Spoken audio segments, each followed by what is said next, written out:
It's the facts and information about events that are happening, told in an accurate and truthful way. You know, websites that have a good reputation and that clearly have maybe a stated policy or corrections page. They have good sources that are cited in their articles or photographs or video.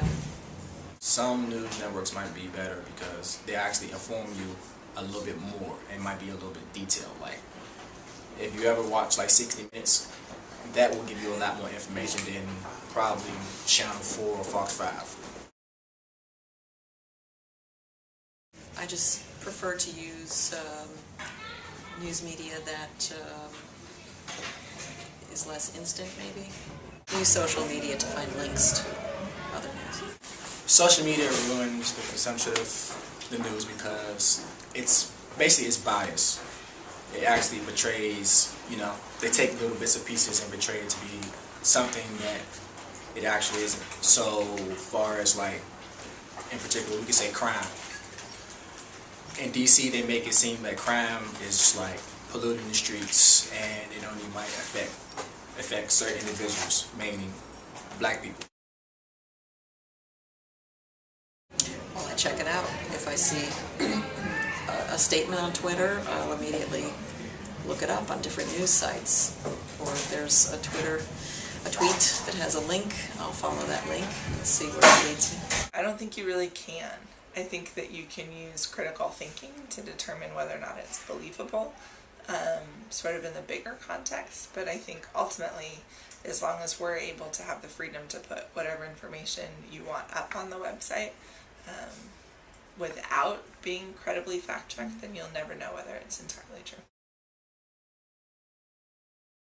If they have used good sourcing and citations and multiple sources, if they have accountability of their own, maybe a corrections policy, or have a name associated with different things I'm reading or video, I need to know where it's come from, who's behind it.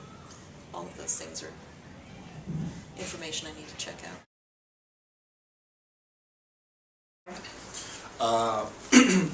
When you're reading something, you always want to know the facts about it. Like, you can't go into any argument with anyone or a debate with anyone without knowing the statistics about whatever you're arguing about. Oftentimes, I think when reporters are reporting on social media, they're going based off of one or two contexts. That they're then saying, oh, hey, I got this new information, let me share it really quickly. And so when it's not being fact-checked with additional sources, then I'm a little cautious of believing it. I wouldn't say journalists are reliable because you don't know who they're interviewing. Like, it's when they're going out and writing these stories, they're not telling you who their source is, where you can actually, interview people locally on the street and you know that you can actually get a survey and, go from there. So I actually do research it. So I base it off like where it was published, who published it, instead of like it being published by like TMZ. So news reporters get their news from gathering information from unknown sources who might be, who might actually have an opinion or might know something. Most of the times it can be hit or miss, so it's 50-50. You don't know whether the story, is actual factual or, or not. Most times from social network sites like Facebook or like Instagram or Twitter, it's, the information is kind of, it's a mixture. Like, you really never know like what's actually like fact on like those sites. That's why you have to go look up, go and do your research.